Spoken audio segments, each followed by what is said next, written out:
Happy Friday po sa ating lahat. Ako si Benison Estareja. Patuloy pong humihina ang habagat or southwest monsoon na tanging dito lamang po sa may extreme northern Luzon ito umiihip. Habang natitirang bahagi ng bansa, umiiral naman ng mainit at maalinsangan na panahon, fair weather conditions pero sasamahan pa rin yan ng mga pulupulong mga pag-ulan or pagkidlat at pagkulog. Base naman sa ating latest satellite animation, wala tayong namamataan na anumang bagyo or low pressure area sa loob at paligid ng Philippine Area of Responsibility. Meron tayong cloud cluster sa may silangan po ng Visayas and Mindanao. Associated lamang ito sa mga salubungan ng hangin at hindi naman lalapit sa ating kalupaan. Ngayong araw ng Friday, asahan pa rin sa malaking bahagi ng bansa ang fair weather conditions, lalo na dito sa may Luzon. Pag sinabi nating fair, wala naman tayong asahan na tuloy-tuloy na malalakas na ulan except sa may Batanes and Babuyan Islands kung saan nandoon pa lamang ang southwest monsoon. For the rest of Luzon, asahan pa rin ang minsang maaraw na umaga hanggang sa tanghali. And then sa dakong hapon hanggang sa gabi, may mga chance ng mga pagulan. Localized thunderstorms yan, yung mga saglit na pagulan. Dito sa natitirang bahagi ng Northern Luzon, rest of Cagayan Valley, Cordillera Region, Ilocos Region. Dito rin sa ilang parte po ng Central Luzon, kabilang ng Tarlac, Aurora, and Nueva Ecija. Meron lamang mga saglit na mga pagulan ng mga 2 to 3 hours na tinatagal. At may mga lugar sa may Southern Luzon, kabilang ng Metro Manila, na hindi ulanin or mababa ang tsansa ng ulan. At dahil fair weather ngayong araw, asahan ng matataas na temperatura in many areas, lalo na sa mga kapatagan dito sa Luzon. For Cagayan and Isabela hanggang 35 degrees Celsius. Sa may Ilocos provinces hanggang 32 degrees. And possible over here in Metro Manila, mga kalapit na lugar, gayon din sa may Bicol Region, sa may Legazpi City and Naga, hanggang 34 degrees Celsius na temperatura pagsapit ng tanghali. So iwasan po muna magbilad sa araw ngayong araw from 10 a.m. hanggang 3 p.m. Sa ating mga kababayan po sa Palawan, magiging maaraw din po ang panahon ngayong araw dahil meron lamang mga localized thunderstorms tayong mararanasan pagsapit po ng hapon hanggang sa gabi.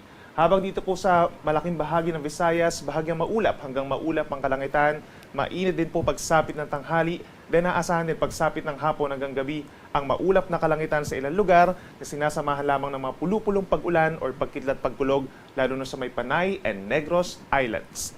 Temperature natin sa may Palawan, 26 hanggang 32 degrees Celsius, habang mas mainit pa sa Metro Cebu, Iloilo, at sa ilang parte pa ng Eastern Visayas hanggang 33 degrees Celsius pagsapit ng tanghali. Sa ating mga kababayan po sa Mindanao, patuloy pa rin ang fair weather conditions or bahagyang maulap at madalas maaraw na umaga hanggang sa tanghali. Pagsapit ng tanghali, nandiyan pa rin ang mainit at malinsangang panahon, lalo na sa mga kapatagan at mga syudad.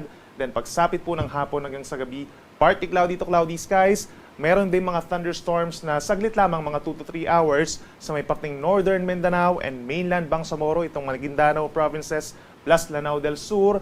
At may mga lugar pa rin dito sa may eastern and southern portions of Mindanao na mababa ang tsansa ng pag-ulan. Temperature naman natin sa Metro Davao, posibleng umakyat pa sa 34 degrees Celsius, habang dito rin sa may Zamboanga, 26 to 34 degrees, at ilang parte pa between 32 to 33 degrees Celsius ang maximum air temperature. Kaya patuloy na paalala sa ating mga kababayan dito sa Visayas, Mindanao and Palawan ay stay hydrated din po at magdala ng pananggalang sa init, kagaya po ng payong or sombrero.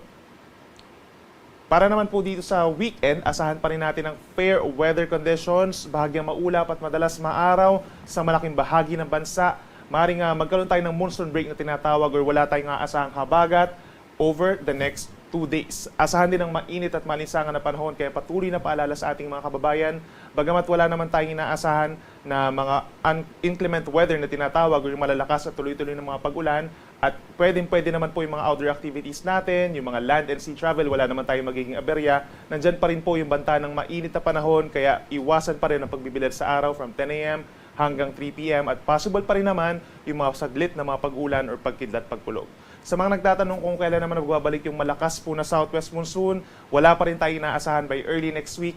Kung sakasakali kasi by Monday and Tuesday, doon pa lamang po sa may extreme northern zone magkakaroon pa rin ng southwest monsoon. At ito pa rin na magdadala ng pag-ulan Monday and Tuesday sa may areas po ng Batanes, Cagayan, Apayao, and Ilocos provinces. Habang ang natitirang bahagi ng ating bansa pagsapit ng Monday and Tuesday, magpapatuloy ang bahagyang maulap at minsang maulap na kalangitan na sinasamahan lamang din po ng mga pag-ulan or pagkidlat pagkulog, lalo na sa dakong hapon at sa gabi. Ang ating sunrise ay 5:42 a.m. mamaya at ang sunset naman ay 6:19 ng gabi.